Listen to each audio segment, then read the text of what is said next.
Ayan, isang mapagpalang hapon mga lods. Ayan, meron lang tayo susubukan, no, na bagong gamit. So ito ay sekreto lang at hindi ko sasabihin kung ano yung gamit na ito. Ayan guys, pakita ko lang sa inyo guys.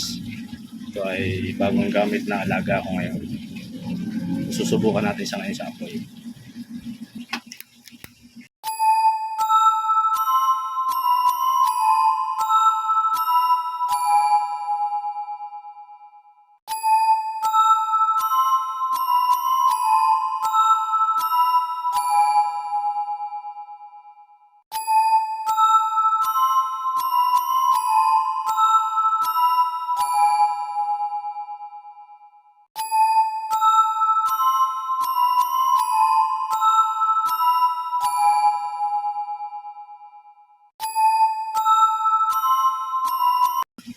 Ayan. Wala siyang sunog. Ayan. Ito yung pisa niya. Isang mapagpalang hapon mga lods. So hanggang dito na lang.